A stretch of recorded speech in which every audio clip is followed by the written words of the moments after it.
जय हिंद। My name is Anuj Kumar and welcome to study topic. Recently एक स्टेटमेंट निकल के आई है कि रशिया में एक टेररिस्ट अटैक हो जाता है जिसकी वजह से सौ लोगों की मौत हो जाती है और बहुत सारे लोग इससे बुरी तरीके से जख्मी भी हो चुके हैं। और कहा तो ये भी जा रहा है, कुछ लोग ऐसे कह रहे हैं कि यूक्रेन इसके पीछे रेस्पॉन्सिबल हो सकता है। इवन जो रशिया के फॉर्मर प्रेसिडेंट थे उनका कहना यह है कि अगर इसमें यूक्रेन का कोई हाथ हुआ तो यूक्रेन को इसके काफ़ी बड़े परिणाम भुगतने होंगे। और इस चीज़ को वर्ल्ड वाइड कंडम्न भी किया जा रहा है क्योंकि टेररिज्म एक ऐसी चीज़ है जिसको कोई भी सपोर्ट नहीं करता है। कुछ कंट्रीज़ हैं वो एक्सेप्शन है, बट वर्ल्ड वाइड आप देखोगे तो मोस्ट ऑफ द कंट्रीज़ ऐसे हैं जो इसको सपोर्ट नहीं करते, क्योंकि इसके वजह से जो सिटीजन्स कंट्रीज़ में रह रहे हैं उनको एक नेगेटिव मैसेज पहुंचता है, इनसिक्योरिटी जैसा माहौल वहां पर बढ़ जाता है। इवन जो यूएन, यूएस, फ्रांस, स्पेन और इटली जैसे कंट्रीज भी इस चीज को काफी कंडेम कर रहे हैं, क्योंकि आज के टाइम पे टेररिज्म जैसी जो चीजें हैं वो धीरे धीरे बढ़ रही हैं और इसको कंट्रोल करने में गवर्नमेंट का काफी क्रिटिकल रोल होता है। डिफेंस फोर्सेस और इंटेलिजेंस एजेंसीज भी इसमें काफी क्रिटिकल रोल निभाती हैं। रिसेंटली आपने सुना होगा इंडिया में भी मणिपुर के दो इंसर्जेंट ग्रुप्स ने सरेंडर कर दिया in the front of government. और आप देखोगे टेररिज्म वाली जो चीजें हैं इंडिया में धीरे धीरे कम हो रही हैं, बट अगर आप देखोगे तो इस चीज को नकारा नहीं जा सकता कि टेररिज्म एक ऐसी चीज है जिसकी वजह से जो इनसिक्योरिटी का माहौल है कंट्री में बना रहता है और इसकी कोई चीज ऐसी नहीं है कि डेफिनेट है, ये चीज कभी भी हो जाती है। और आगे भी आप देखोगे तो आज का टाइम जो रशिया में हुआ वो काफी बेकार है। इस चीज को वर्ल्ड वाइड कंडम इसलिए किया जा रहा है ताकि ऐसे एक्ट आगे ना हो। बट यहाँ पर आप देखोगे कि रशिया में एक सिटी है क्रोकस सिटी, वहां पर कुछ लोग जमा हुए थे रॉक बैंड पिकनिक के लिए, लोग वहां पर इकट्ठा हुए थे और उसी टाइम पर ओपन फायर हो जाती है। उनके ऊपर कुछ गनमैन आते हैं और उन लोगों पर ओपन फायर करते हैं। इवन एक्सप्लोजिव्स का भी वहां पर इस्तेमाल किया गया था और इसके पीछे जो बता रहे हैं कि मेन कारण क्या है वो है ISIL। ISIL का मतलब होता है Islamic state of Iraq and Leivand, और ये एक ऐसी ऑर्गेनाइजेशन है जिसने एक बार इराक और जो सीरिया वाला रीजन है उस पर भी कंट्रोल कर लिया था। इवन ये कहते हैं कि जो हमारे गनमैन्स हैं उन्होंने स्केप कर लिया है और ये जो अटैक किया है उसकी रेस्पॉन्सिबिलिटी हम लेते हैं। इवन आप बात करोगे रशिया में, तो रशिया में बहुत लंबे टाइम से एक ऐसा दर्दनाक टेररिस्ट अटैक देखने के लिए मिला है। 2004 में एक बेसलन टेररिस्ट अटैक रशिया में हुआ था जिसमें जो बेसलन स्कूल है उसको सीज कर लिया गया था टेररिस्ट के द्वारा, जिसमें आप बात करोगे तो बहुत सारे बच्चों की भी जान गई थी। इवन मोर देन 330 लोग जो थे उनकी डेथ हो गई थी, जिनमें से आधे तो बच्चे ही थे। ये ऐसा नहीं है कि अटैक रशिया में देखने के लिए मिले हैं, बट आप देखोगे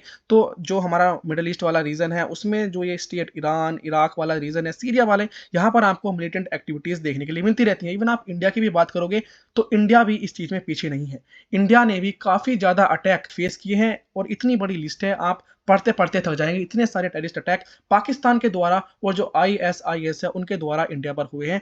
रिसेंटली आपने सुना होगा पुलवामा अटैक के बारे में, एक ऐसा अटैक जो कि इंडियन मिलिट्री पर्सनल पे हुआ था और ये काफी दर्दनाक माना जाता है क्योंकि इसमें जो अटैक हुआ था इसमें जो मिलिट्री पर्सनल्स होते हैं वो जा रहे थे अपने व्हीकल में और उसको उड़ा दिया जाता है, जिसमें 40 से ज्यादा जो जवान थे उनकी जान चली जाती है। इवन आपने सुना होगा उरी अटैक के बारे में, इसमें भी काफी ज्यादा जो हमारे मिलिट्री पर्सनल्स है उस पर अटैक कर दिया गया था। इवन आपने बात सुनी होगी मुंबई 26/11 अटैक की, जिसमें ये एक ऐसा दर्दनाक हादसा था जिसको कोई भुला नहीं सकता। इन टेररिस्ट अटैक की वजह से आप देखोगे जो मिलिट्री पर्सनल्स इन अटैक्स में मरे और साथ ही साथ उनकी फैमिली पर एक नेगेटिव इंपैक्ट जाता है। इवन इकोनॉमिकली भी आप बात करोगे और साइकोलॉजिकल भी आप बात करोगे तो काफी बैड मैसेज पहुंचता है सोसाइटी को भी कि गवर्नमेंट और जो गवर्नमेंट की इंटेलिजेंस एजेंसीज हैं वो उस टाइम पर क्या कर रही थी। एक बड़ा क्वेश्चन जो इंटेलिजेंस एजेंसीज हैं उनके लिए खड़ा हो जाता है। हालांकि जो रशिया में इस टाइम हुआ उसके लिए सिक्योरिटी को ज्यादा टाइट कर दिया। एयरपोर्ट्स हैं, रेलवे स्टेशन हैं और जो मेट्रो सिस्टम है वहां से इन लोगों को भागने में मदद ना मिले, और साथ ही साथ जहां भी लोग इकट्ठा हो रहे थे